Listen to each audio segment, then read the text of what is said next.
Interesting perspective, right? So, who are you going to bet on?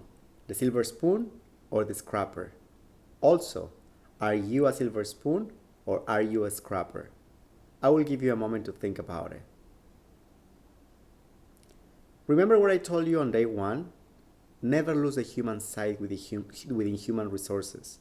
You can still be a strategic partner, follow company policy, and keep a human perspective on every decision that you make. Allow me to get vulnerable for a moment. That TED Talk speaks to me because I am a scrapper myself. I come from a poor family, so poverty was the normal when growing up.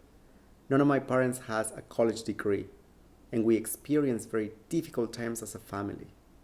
I immigrated to this country without speaking any English more than a decade ago, but I was motivated and committed to overcome obstacles and build a better future for myself and my family. So, my philosophy is if I was able to make it, anyone can. Of course, I'm thankful for the opportunities and mentorship that I've been given by those who have believed in me, my passion, my commitment, and my capabilities. So, for those of you who currently work in human resources, specifically in talent acquisition, hopefully this gives you a new perspective when reviewing resumes and filtering candidates. So, selecting the right fit for each job is certainly critical. But once companies get them, what are they doing to retain them? Many companies today are becoming more flexible and allowing employees to telecommute or work remotely, if not entirely, at least partially. Also, they are allowing flexibility on schedules so people in general can take better care of their personal needs. Some of these practices have advantages, but some disadvantages as well. So, think for a moment. What are some benefits and concerns in reference to telework? Clearly, flexibility is a big advantage for employees. Not have to dress professionally, comfort to work in a more casual environment, free of interruptions, which can certainly increase productivity. However, this can also cause lack of engagement and teamwork. So, pause for a moment again and now think, what is your employer doing to offer alternative work schedules? And what is your employer offering to promote work-life balance?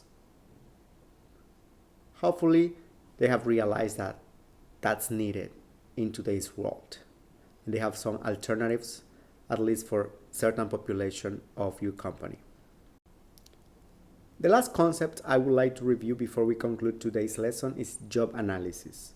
Job analysis or work analysis has grown in importance as the workforce and jobs have changed.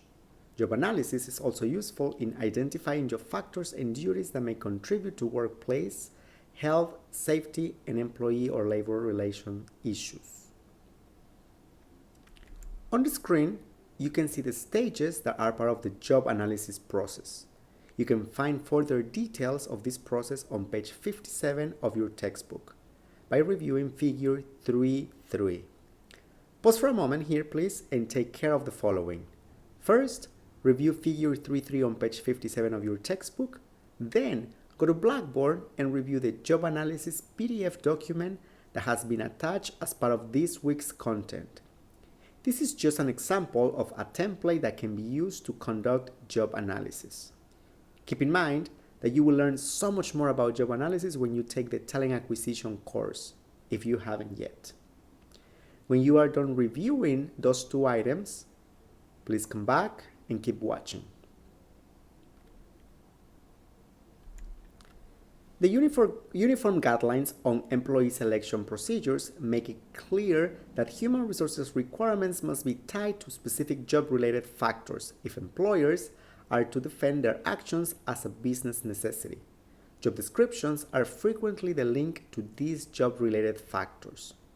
One result of the Americans with Disabilities Act, ADA, is increased emphasis by employers on conducting job analysis, as well as developing and maintaining current and accurate job descriptions and job specifications. The ADA requires that organizations identify the essential functions of the jobs which are the fundamental duties of the job. These do not include the marginal functions of these positions. Marginal job functions are duties that are part of a job but are incidental to the purpose and nature of the job. So, let's quickly review the difference between job descriptions and job specifications before we finish. Job description is the identification of the task, duties, and responsibilities of a job, while job specifications is the combination of knowledge, skills, and abilities, also known as KSAs, that an individual needs to perform a job in a satisfactory way. So, I'm going to give you the opportunity to practice. There are 3 job postings attached on Blackboard, including Human Resources Coordinator for Club Med, Human Resources Business Partner for Netflix, and Staff Human Resources Generalist for Illumina. Review those 3 postings and identify for each of them 3 key tasks, duties, or responsibilities, and 3 key KSAs. So, pause for a moment here to complete that assignment, and then, when you finish, play again to continue.